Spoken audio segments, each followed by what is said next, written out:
movie review, Trust the Man from 2005. This is a movie directed by Bart Fruderlich, and it stars David Duchovny from X-Files, Julianne Moore, Billy Crudup and Maggie Gyllenhaal. This is basically about two couples in jeopardy. Tom, played by Duchovny, and his actress wife Rebecca, played by Moore, appear to have a perfect marriage, but there's one major problem. Tom loves sex while Rebecca abhors it. This leads him to stray. Tom's best friend and Rebecca's brother, Toby, played by Billy Crudup, is also having difficulties with his long-time girlfriend, Elaine, played by Maggie Gyllenhaal. She wants marriage and a baby, and he likes the status quo. Then another complication enters the relationship in the person of Faith, played by Eva Mendes, who has designs on Toby. So that's basically the setup. Gary Shandling plays the quack, Dr. Beekman, and the first scene with him and Tom and Rebecca is quite amusing. It is a comedy drama, and it also brings to the point succinctly the issue regarding this sex problem, and it's the first scene of it's quite memorable, I guess.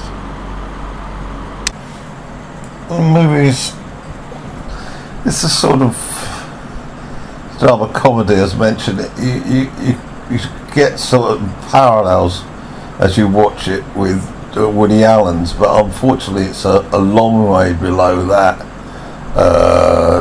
level of quality, because it's not really that funny. We get a series of scenes where Duchovny's trying to create the environment such that he can have sex with Moore, and every occasion there's something that happens that turns that off. For example, they've had a sort of dinner party, it's all set up, and then because Moore is going on a diet the next day and is quitting the carbs that evening, she then gets tempted to have a binge, which then leads her to throw up, meaning that she just feels hardly in a right state of mind to get involved in sex. She feels like she wants to throw up again, and then Duchovny brings home, wants to use a pornographic video, and Moore delivers a sort of commentary to try and help Duchovny get some erotic thoughts, but she delivers it in such a way that has the exact opposite, really. It sounds more like a shopping list than a way to getting horny.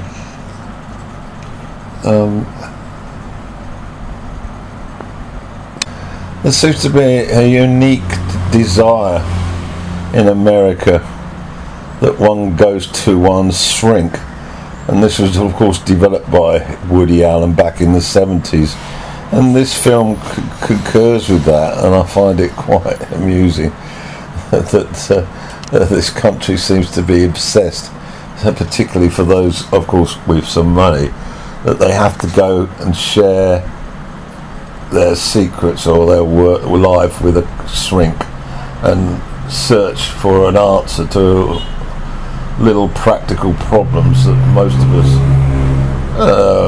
place on our shoulder and continue walking through life. Another scene that's quite amusing is involving Gyllenhaal and Crudup when they complete their sexual activities, and this issue of babies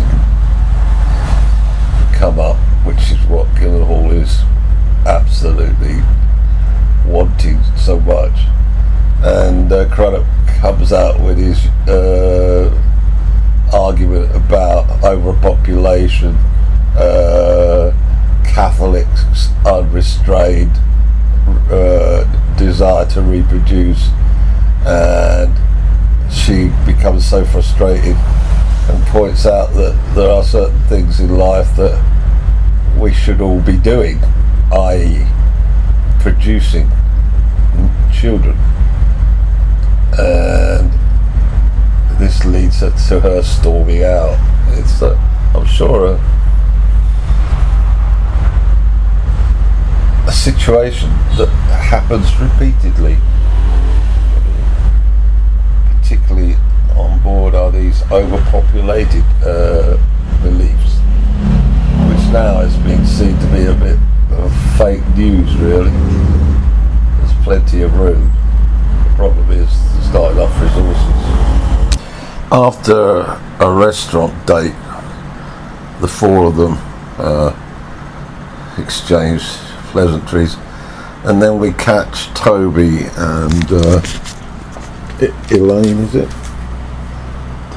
Toby and Elaine walking back to Toby's car. When they arrive, his car's not there. He gets into a bit of a tantrum about why it's being towed away, and Elaine wants to get home, and then she bursts out saying that she just wants to get married and have children, and feels that she's wasted 7 years of her life, to which Toby responds, "Oh, let's get a cab then." So clearly their relationship is dissolving before their eyes. And we also need to note two interested females for both of the brothers. One of them, I think, is the babysitter, and the second one is Fan, played by Eva Mendes. She's interested in Toby. So this, of course, is part and parcel of Western society. You hit a few obstacles in the road in your relationship, and there's always somebody else that you can turn to avoid tackling the problem. And in many situations, adultery, if I want to work out a word, leads to the end of that relationship. Fragmented societies. Oh, I do sound very conservative, don't I? So Elaine leaves Toby. We then have an amusing scene when Toby's in his car and he spots his shrink walking on the sidewalk, and he's obviously talking into some microphone to his wife, and it's clear that they're having problems, and Toby wants to eavesdrop as he sort of tries to drive his car at a very pedestrian rate to keep pace with his swing. It's quite funny, I suppose, but overall the movie is way short on comedy, really good comedy, and I compare myself, as mentioned earlier, with romantic comedies by the master Woody Allen. it's not in the same ballpark. Tom then decides he's going to go to a sex addict help group. And when he arrives, he checks in using his brother's name. Very friendly. Elaine's book is complete, and Toby persuaded her to put forward an alternative photo on the cover of the book, which shows her cleavage. And she has a meeting with the publisher. As they're walking down the sidewalk, Elaine suggests, or asks the question, "Are you going to publish my book?" And the publisher then starts coming on to her. She's clearly a lesbian. And it's quite amusing. Well, I thought it was quite amusing. This movie is trying to work hard to raise a laugh and a chuckle, which it is. Just the fact that this conglomeration of different types of people, I suppose, used to be attractive, but now I wish we could return to the old days. Monogamy and family and Tom's at his sex addict meeting, and some of the bizarre comments about the level of the addiction of members of the group is quite beyond belief. Tom's then invited to share his, and so he creates this imaginary situation because he's come to the conclusion that his needs and his desires are so normal in comparison to these freaks that are in this bloody meeting. You know, like coming off on a machine tool or something, sticking your penis in an inanimate object, having sex with your wife's sister and daughter. The list could go on, but Tom's starting to realise that he ain't got no problems at all. Both brothers, Tom and Toby, are now at the phase where they're realising that what they've left behind, or what's gone behind them with regard to Elaine and Rebecca, is what they want to return to. However, time moves on. Then at this dinner party, Elaine walks in with some foreigner as her partner, who's got a boyfriend who's there as well, and we also have, I think, the shrink. One of the shrinks is there, and the brothers feed off each other to try and take the mickey out of them as much as possible, and asking questions, deep questions like visa status. So it's evolving. Cracks deepen between Tom And Rebecca, She smelt the perfume after he comes back from the sort of play school where he meets this worker, babysitter type person, and Rebecca suggests that Tom leave, even though he's now told the babysitter that it's all over. Yeah, the demise of two relationships, all for a little bit of cheap fun. It doesn't get too dark though. Rebecca and Elaine seek solace in their friendship, manless, but possibility of Botox, as they may well have to go out back into the marketplace to look for new men. Not a particularly pleasant choice, even if you are only sort of late 30s, early 40s in the US, on the shelf, so to speak. I get the same feeling a little bit, and I've just hit 70.